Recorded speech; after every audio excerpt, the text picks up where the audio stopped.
حضرت موسیٰ علیہ السلام کے زمانے میں ایک لکڑہارا تھا جو جنگلوں اور پہاڑوں میں جا کر لکڑیاں کاٹتا، انہیں پیٹھ پر ڈھو کر لاتا اور بازار میں فروخت کیا کرتا تھا۔ اس سے تھوڑی بہت جو اس کی آمدنی ہوتی تھی اسی پر اس کا گزر بسر ہوتا تھا۔ یہ کام اگرچہ بہت سخت اور تکلیف دہ تھا، مگر لکڑہارا کبھی اس سے نالاں اور شکوہ کناں نہیں تھا۔ پھر کیا ہوا کہ اس کے ایک پڑوسی نے بھی یہی کام شروع کر دیا، مگر فرق یہ تھا کہ اس کے پاس ایک گدھا تھا، یعنی اس پڑوسی کے پاس۔ وہ زیادہ لکڑیاں کاٹ کر لاتا اور اس سے کم قیمت پر بازار میں فروخت کیا کرتا تھا۔ یہ دیکھ کر اس کے اندر حسد کی آگ بھڑک اٹھی۔ وہ سیدھا حضرت موسیٰ علیہ السلام کے پاس گیا اور اس طرح اپنی پریشانی بیان کرنا شروع کی کہ جناب، آپ کو پتہ ہے کہ میں ایک پیشہ ور لکڑہارا ہوں۔ اکثر ایسا ہوتا ہے کہ لکڑیاں کاٹ کر جب میں اپنی پیٹھ پر لاتا ہوں تو بہت سے کانٹے چبھ جاتے ہیں۔ مجھے بھی پرسکون زندگی جینے کی تمنا ہے۔ برائے کرم جب آپ اللہ تعالیٰ کی بارگاہ میں حاضر ہوں تو میری مشکل بھی وہاں رکھ دیں اور میرے لیے ایک گدھے کی درخواست کر دیں جس پر میں لکڑیاں اٹھا کر بازار لے جا سکوں۔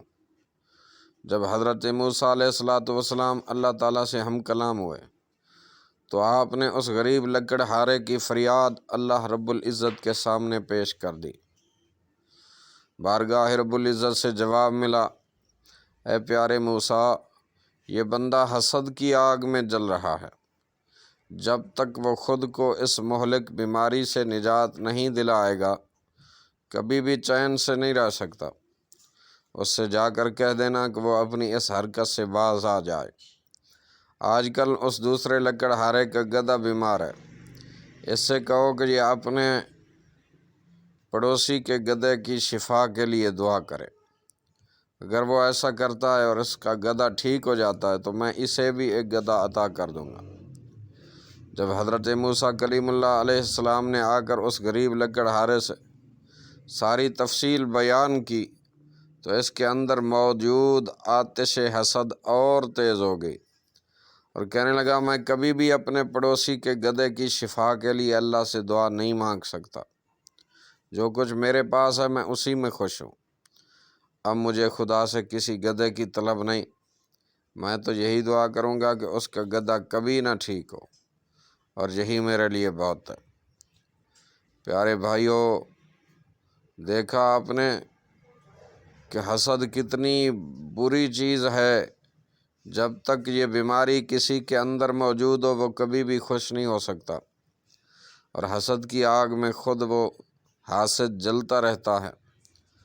ہمارے آقا علیہ السلام نے کتنی عمدہ نصیحت فرمائی ہے۔ سنن ابی داؤد شریف کی حدیث، کریم کائنات فخر موجودات صلی اللہ تعالیٰ علیہ وآلہ وسلم نے ارشاد فرمایا، ایاکم والحسد فإن الحسد یأکل الحسنات کما تأکل النار الحطب۔